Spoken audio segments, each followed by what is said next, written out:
اعوذ باللہ من الشیطان الرجیم بسم اللہ الرحمن الرحیم۔ ولو اننا 8واں پارہ 18 رکوع اور 142 آیات پر مشتمل ہے۔ میں نے اس پارہ کو ڈیوائن آرڈرز یعنی ربوبی احکامات کا نام دیا ہے، کیونکہ اس پارہ مبارک میں اللہ رب العزت تمام چھپے کھلے ہر طرح کے گناہ سے بچنے کا حکم دیتا ہے۔ اللہ کی راہ میں خرچ کرنے کے ساتھ ساتھ بے دھڑک تبلیغ کا بھی حکم ہے۔ ماں باپ سے حسن سلوک اور یتیموں کا مال کھانے سے بچنے کا حکم، ناپ تول میں عدل و انصاف کا حکم، وحی کی پیروی کرنے کا حکم اور شیطان سے بچے رہنے کا حکم بھی اسی پارہ کا سبجیکٹ میٹر ہے۔ پہلا رکوع 11 آیات پر مشتمل ہے۔ یہاں کفار کی جہالت اور ان کے ایمان نہ لانے کا تذکرہ ہے، حالانکہ واضح نشانیاں بھی پیش کی جا رہی ہیں۔ مزید وضاحت ہو رہی ہے کہ اللہ کے احکام سچے اور انصاف پر مبنی ہیں۔ دنیا میں اکثر لوگ گمراہ ہوتے ہیں، اللہ تعالیٰ اپنی راہ پر چلنے والوں سے خوب آشنا ہے۔ رکوع واضح کر رہا ہے کہ ہر وہ چیز حلال ہے جس پر اللہ کا نام لیا جائے۔ کھلے چھپے ہر نوعیت کے گناہ سے بچنے کا ڈیوائن آرڈر بھی دیا جا رہا ہے۔ رسول پاک صلی اللہ علیہ وآلہ وسلم نے فرمایا، جو تمہارے دل میں کھٹکے اور اسے لوگوں سے چھپاؤ وہی گناہ ہے۔ 8 آیات پر مشتمل دوسرے رکوع میں قرآن کو نور ہدایت قرار دیا جا رہا ہے، جس کی مدد سے مومن چلتا پھرتا ہے، رب کے احکامات بجا لاتا ہے۔ رکوع واضح کر رہا ہے کہ جس شخص کو اللہ ہدایت دینا چاہتا ہے اس کا سینہ اسلام کے لیے کھول دیتا ہے۔ یہی سیدھا راستہ ہے جو رب کے محبت جیتنے کا باعث بنتا ہے۔ ایک اور بات بھی سامنے آ گئی کہ ظلم و ستم کرنے کی وجہ سے ہم پر ظالم حکمران مسلط کر دیے جاتے ہیں۔ تیسرے رکوع میں نیک اعمال کی وجہ سے درجات کی بلندی کا ذکر ہے۔ شرکیہ اعمال کی تردید کی گئی ہے۔ حلال چیزوں کو اپنے اوپر حرام کر لینا گمراہی ہے۔ خسارے میں پڑ جاتے ہیں وہ لوگ جنہوں نے اپنی اولاد کو جہالت و نادانی کی بنا پر قتل کیا۔ اولاد کو دین الہی سے دور رکھنا بھی کسی قتل سے کم نہیں۔ چوتھا رکوع واضح کر رہا ہے کہ تمام نعمتیں اللہ ہی کی پیدا کرتا ہے۔ پیداوار میں سے اللہ کی راہ میں خرچ کرنے کا حکم دیا جا رہا ہے، ساتھ ہی ساتھ فضول خرچی سے پرہیز کا حکم بھی ہے۔ رکوع میں شیطان کے نقش قدم پر نہ چلنے کا ڈیوائن آرڈر بھی موجود ہے، کیونکہ وہ ہمارا کھلا دشمن ہے۔ 6 آیات پر مشتمل 5ویں رکوع میں حرام چیزوں کا بیان ہے۔ ہدایت اور گمراہی رب کے حکمت پر موقوف ہے۔ 6 رکوع میں شرک کی ممانعت، ماں باپ کے ساتھ حسن سلوک، یتیموں کا مال نہ کھانے اور ماپ تول میں عدل و انصاف جیسے احکامات صادر کیے جا رہے ہیں۔ شرک سے متعلق بخاری اور مسلم کی ایک حدیث ہے۔ رسول پاک صلی اللہ علیہ وآلہ وسلم نے فرمایا، میرے پاس جبرائیل علیہ السلام تشریف لائے اور مجھے یہ بشارت دی کہ آپ کی امت کا جو شخص توحید پر فوت ہوگا وہ ضرور جنت میں جائے گا۔ ابو ذر رضی اللہ تعالیٰ عنہ کہتے ہیں، میں نے پوچھا، خواہ اس نے زنا اور چوری کی ہو؟ فرمایا، جی ہاں، خواہ اس نے ایسا کیا ہو۔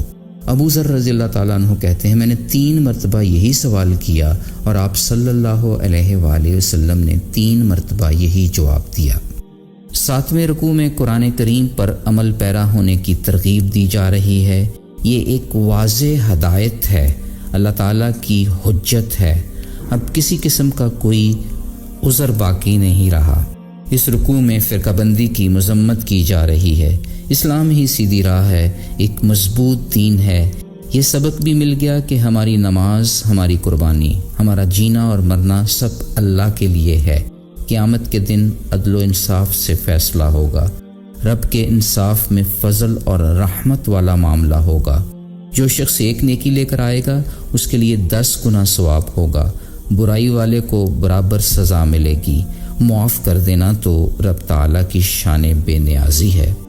مزید واضح ہو گیا کہ اللہ تعالیٰ نے ہی ہمیں صاحب اقتدار بنایا ہے۔ ہم میں سے بعض کے بعض پر درجات بلند کیے ہیں۔ تاکہ وہ اپنی عنایت کردہ نعمتوں کا امتحان لے سکے۔ پھر اس پارے کا 8واں رکوع اور سورہ الاعراف کا پہلا رکوع قرآن کو ایمان والوں کے لیے نصیحت کے طور پر پیش کر رہا ہے، پیروی کا حکم دے رہا ہے۔ اللہ تعالیٰ کسی کے عمل سے بے خبر نہیں ہے، اللہ ہی ہمارے لیے زندگی بسر کرنے کے اسباب پیدا کرتا ہے۔ 9واں رکوع اس امر کی وضاحت کر رہا ہے کہ اللہ نے آدم کو مسجود ملائکہ بنایا، ابلیس کا انکار رب کے غضب کا باعث بنا، اللہ نے اسے قیامت تک کی مہلت دے دی۔ اس نے انسان کو گمراہ کرنے کی جب دھمکی دی تو رب نے فخریہ طور پر کہا، جو میرے بندے ہیں وہ تیرے قابو میں نہیں آئیں گے۔ ذہن میں رہے کہ شیطان مردود انسان کو چاروں طرف سے گھیرے ہوئے ہے، ہمیں ہر وقت اس کے حملوں سے بچاؤ کرتے رہنا چاہیے۔ اسی شیطان نے آدم علیہ السلام اور اماں حوا کو ورغلا کر جنت سے نکلوا دیا۔ رب ہی کی سکھلائی ہوئی یہ دعا، ربنا ظلمنا انفسنا وان لم تغفر لنا وترحمنا لنکونن من الخاسرین، ان کے سرخرو ہونے کا باعث بن گئی۔ 10ویں رکوع میں تقویٰ کے لباس کو ہی سب سے بہترین لباس کہا گیا ہے۔ انسان کو شیطان سے چوکنا رہنے کی نصیحت کی جا رہی ہے۔ شیطان اور اس کا لشکر انسان کو ایسی جگہ سے دیکھتا ہے جہاں سے انسان انہیں نہیں دیکھ سکتا۔ رکوع میں اچھا لباس زیب تن کرنے، اچھا کھانے اور پینے، فضول خرچی سے بچنے کی ترغیب بھی دی جا رہی ہے۔ 11واں رکوع واضح کر رہا ہے کہ ہر طرح کی بے حیائی اور گناہ حرام ہے۔ بغیر علم کے اللہ کے بارے میں کوئی بات کہنا درست نہیں۔ جو تقوی اختیار کرتے ہیں اور اپنی اصلاح کر لیتے ہیں، ان پر نہ کوئی خوف ہوگا نہ ہی وہ غمگین ہوں گے۔ 12ویں اور 13ویں رکوع سے یہ وضاحت ہو رہی ہے کہ اللہ رب العزت کسی شخص کو اس کی طاقت سے زیادہ کسی عمل کا مکلف نہیں بناتے۔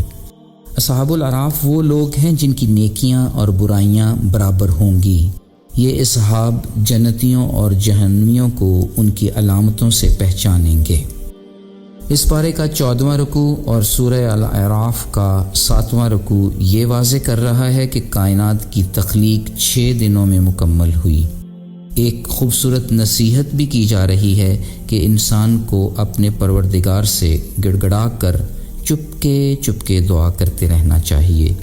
اس رکوع میں زمین میں فساد پھیلانے کی ممانعت کی جا رہی ہے۔ اللہ تعالیٰ ہی آپ کو روزی عطا کرتا ہے۔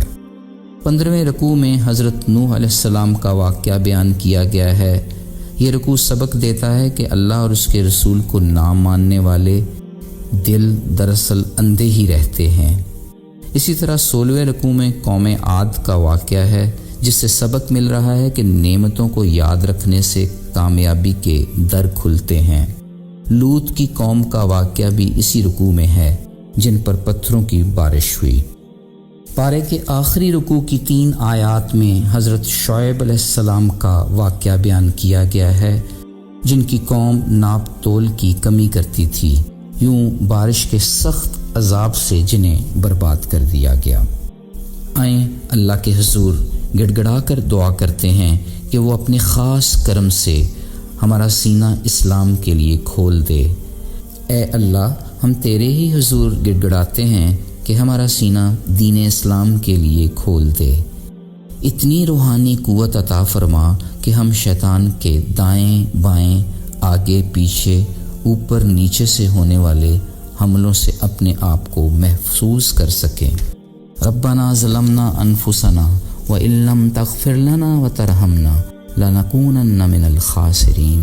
اے ہمارے رب، ہم اپنے آپ پر ظلم کر بیٹھے ہیں، اگر آپ نے ہمیں معاف نہ کیا اور ہم پر رحم نہ فرمایا تو یقیناً ہم نقصان والوں میں سے ہو جائیں گے۔ اے کریم مولا، ہماری دعائیں قبول فرما لے، آمین یا رب العالمین۔ فی امان اللہ، اللہ حافظ۔